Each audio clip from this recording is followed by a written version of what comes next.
Ô ở đây cho trận bạc lô. Ô mày té nè. Nơi tiết tọt óc hay cái tiện. Ôi chỉ cao nó đó em. Đi làm kho hay là lông pro ngoại nó đó đấy.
Bạn bóng bóng mà tôi sẽ na ở đây ở này bèo mình chụp ray bạn ló ba bèo mình chụp ray 170 ủa mình sẽ cáo ạ thông lỗ bằng không mau quá và cho ăn cả lấy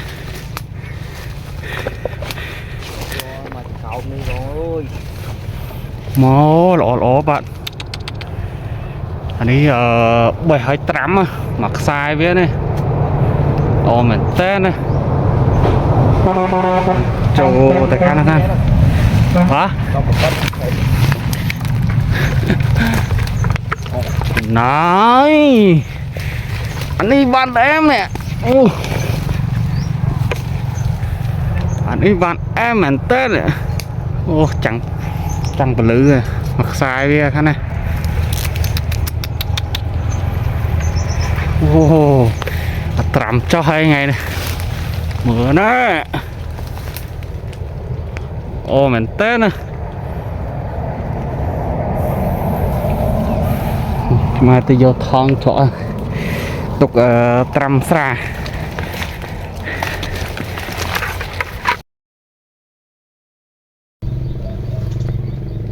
ủa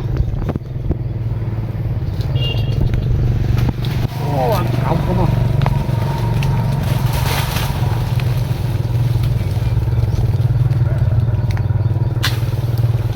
ô ở đây cho trận bạc lô. Ô mày té nè. Nơi tiết tọt óc hay cái tiện tục là cái lái ngân nhà đi đâu tôi đây có cái cung này cặp từ đây ra là nó mặc sai đấy đâu ô tại vì chỉ công tôi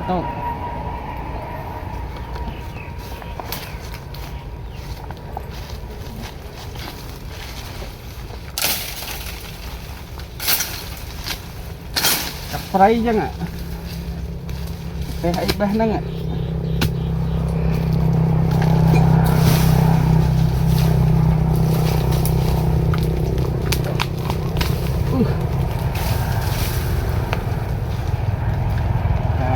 công tôi xem o này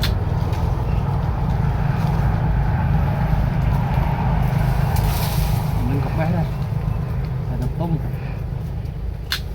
nè nó không không trả nói sai này tiếp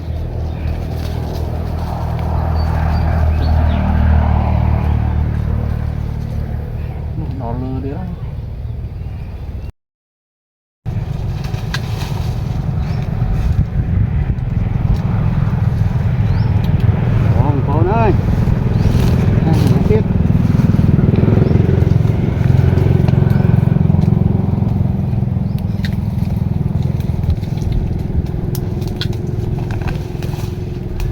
tông nha.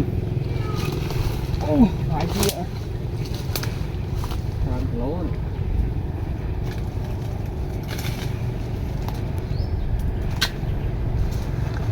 Cây sắt.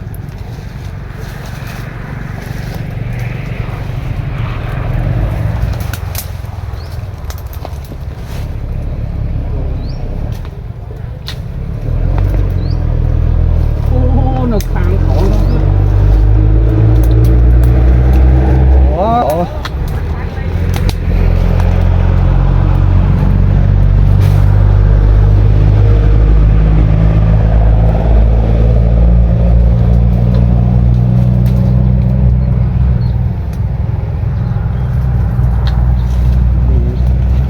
Tao tao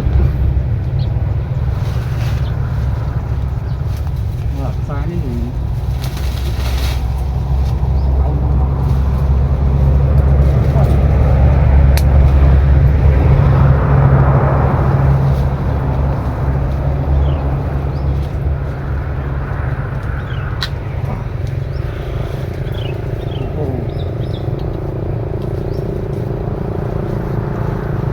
ôi chỉ cao nó đó em đi làm kho thôi được luôn pro ó đi cao nó bò lần đôi xa pem chiu rồi trăm ban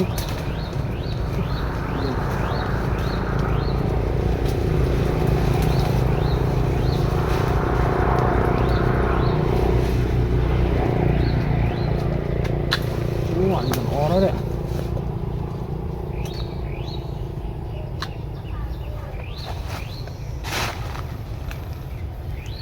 Ở đây tiếp đây có hai nhân một phục thôi không có tại đã làm cắt lạc sai kìa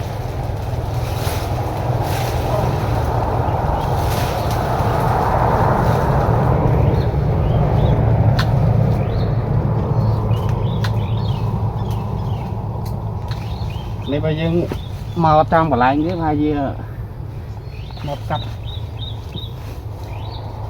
mà vài giờ mà tôi tiếc ở lối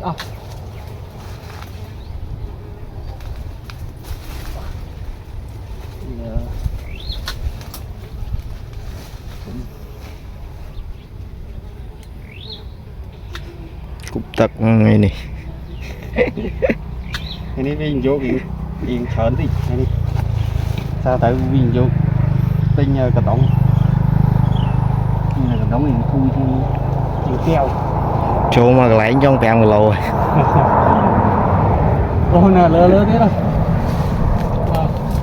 đẹp phần năng sắt này